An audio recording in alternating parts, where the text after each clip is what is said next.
Pelasgd, Filistinët, pjesë e popujve të detit, ishin një popull historik dhe jo mitologjik. Figura, popujt e detit të paraqitur si të burgosur në Medinet Habu, nga Medinet Habu, velin fikkartet e tedra, marrë nga Oriental Institute i Universitetit të Chicagos. Sipas mbishkrimeve të Ramsesit, asnjë vend nuk ishte në gjendje t'i rezistonte pushtimit nga kjo masë njerëzish. Rezistenca ishte e kotë. Fuqitë e mëdha të kohës, Hititët, Mikenasit, Kanaanët, Cipriotët dhe të tjerë, ranë njëri pas tjetrit. Disa arritën t'i shpëtonin masakrës, të tjerët nuk mundën të bënin gjë tjetër përveç se të grumbullonin rënojat e qyteteve të tyre, dikur të lullzuara, ndërsa disa të tjere ju bashkuan pushtuesve. Ata i shtuan radhët e tyre, duke e bërë edhe më komplekse hordhinë e migrantëve. Ndoshta ishte dëshira për plaçkë ose për sklevër që i tërhiqte disa. Të tjerët u detyruan nga presioni i populatave të tjera të merrnin rrugën drejt lindjes, duke u nisur nga tokat e tyre perëndimore. Në muret e tempullit të tij, në Medinet Habu, afër luginës së mbretërve, Ramsesi deklaron: vendet e huaja organizuan një komplot në ishujt e tyre. Menjëherë tokat u shkatëruan dhe njerëzit u shpërndanë në kaos. Asnjë vend nuk ishte në gjendje të rezistonte armëve të tyre. Nga Hatti, Kode, Karkemish, Arzava dhe Alashia, të gjithë u eliminuan me njerë. Një kamp u ngrit në një vend të quajtur Amurru. Ata i shkaktuan dëme popullsisë dhe toka e tyre nuk kishte qenë kurrë në një gjendje të tillë. Ata u drejtuan drejt Egjiptit, ndërsa përballë tyre u ngrit një barierë zjarri. Konfederata e tyre përbëhej nga Peleset, Tjekerët, Shekeleshet, Danunët dhe Vasheshet, popuj të bashkuar mes tyre. Kode ndoshta ndodhej në atë që sot është Turqia juglindore. Karkemishi është një vend i njohur arkeologjik, ku gërmimet e para u kryen rreth një shekull më parë nga një ekip arkeologësh, mes të cilëve ishte Sir Leonard Woolley, i njohur për gërmimet e tij në Urin e Kaldeasve, vendlindja e Abrahamit në Irak, si dhe T. Lawrence, i cili kishte formim si arkeolog klasik në Oxford, para se të bëhej i famshëm për bëmat e tij gjatë luftës së parë botërore, pas së cilës ai u bë Lawrence i Arabis, i përjetësuar më vonë në filmin e famshëm të Hollywoodit. Arzava ishte një vend i njohur për hititët, e vendosur si një postë përparëse në Anatolinë perëndimore. Alashia mund të jetë i shulli i sotëm i Qipros, i pasur me metale, i famshëm për depozitat e tij të bakrit. Amurru ndodhej përgjatë bregut të Sirisë veriore. Ne e dim se këto vende u pushtuan nga pushtuesit, sepse në lashtësi ishin shumë të njohura. Hatti ishte vendi i hititëve, i vendosur në plajin qendrore të Anatolisë, emri i vjetër i Turqisë, pranë qytetit modern të Ankarasë, dhe perandoria e tyre shtrihej nga bregu Egje deri në lindjen e mesme dhe Azi.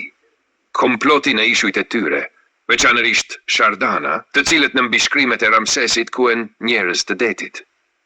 Megjithatë, jo të gjithë studiuesit e pranojnë këtë ide dhe ekziston një shkollë e tërë mendimi që sugjeron se Shekelesh dhe Shardana nuk vinin nga Mesdheu perëndimor, por ishin me origjinë nga Mesdheu lindor. Ndoshta arritën në Sicili dhe Sardenje nga territoret e pushtuara prej tyre.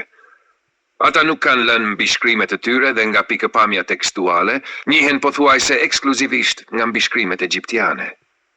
Pjesa më e madhe e këtyre grupeve për më tepër nuk ka dëshmi arkeologjike, pavarësisht përpjekjeve të shumta të arkeologëve dhe filologëve gjatë shekullit të kaluar për të deshifruar gjurmët e tyre gjuhësore. Dhe më vonë, përmes analizave të mbetjeve arkeologjike si enët e baltës, qeramika dhe objekte të tjera. Danuna, për shembull, janë identifikuar për një kohë të gjatë me danaet e Homerit, një popull i epokës së bronzit në Egje. Mendohet se Shekelesh vinin nga Sicilia dhe Shardana nga Sardenja, bazuar pjesërisht në ngjashmëritë fonetike të këtyre dy fjalëve dhe pjesërisht në mbishkrimet e Ramsesit, i cili i quan ata popuj të huaj. Ky tekst është i bazuar në studimet e Eric S. Klein dhe librin e tij Nunec.ps, Collasso della Civiltà, ku autori analizon shkatërimin e qytetërimeve të mëdha të epokës së bronzit nga sulmet e popujve të detit, një fenomen që ndryshoi rrënjësisht historinë e Mesdheut të lashtë.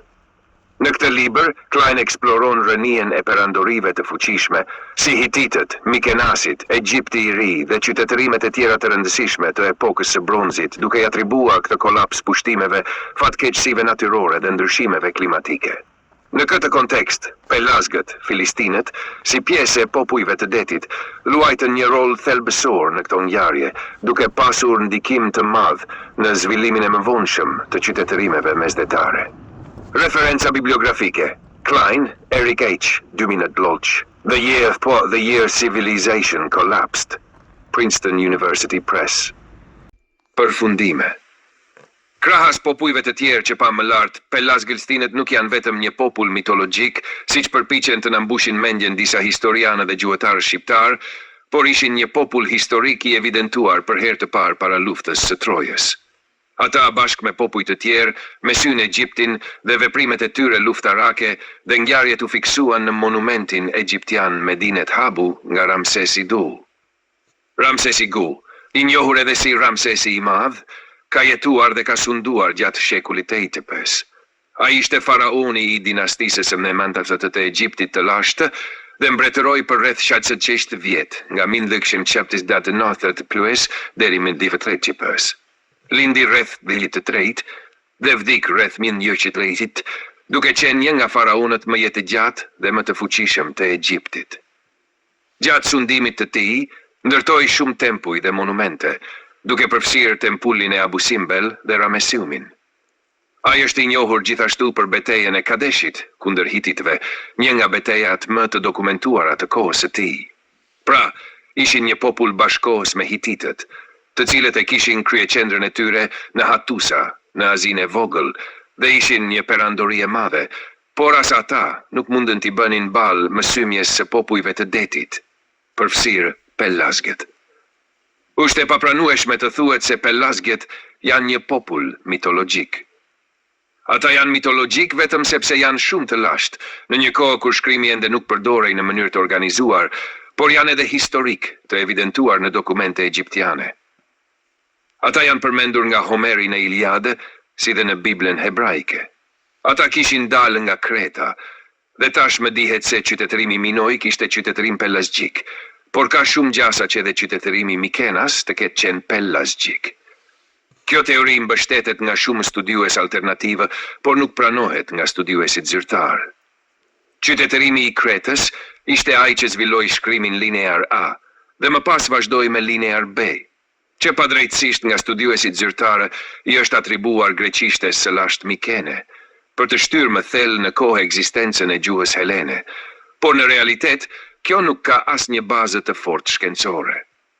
Kjo nuk është gjë tjetër veçse një manipulim. Pelazgët lanë shumë monumente, muret e tyre të pavdekshme, kudo ku ata jetuan dhe shkuan. Ata lanë qindra dëshmi të tjera gjuhësore dhe kulturore, të cilat sot po dalin në dritë nga studime gjithnjë e më theluara. Të nderuar leksues, mund të komentoni dhe përhapni këtë tekst dhe videon përkatëse, natyrisht duke ruajtur etikën dhe të drejtat e autorit. Gjithashtu, mund të dëgjoni dhe videon të leksuar nga inteligjenca artificiale IA. Mos harroni të bëni pëlqimin e videos, sepse kështu do të rritet mundësia e përhapjes. Të nderuar mik, ju falenderoj për vëmendjen dhe kohën e përkushtuar. Ju kërkojmë ndjes për pamundësinë e perceptimit dhe leksimit të saktë të datave dhe viteve nga IA, por mund të konsultoheni me tekstin në paralel me videon. Miru pafshim në shkrime dhe emisione të tjera në vazhdim. Me mirënjohje për të gjithë. Nga unë, Kolmarku. Studiues Itali,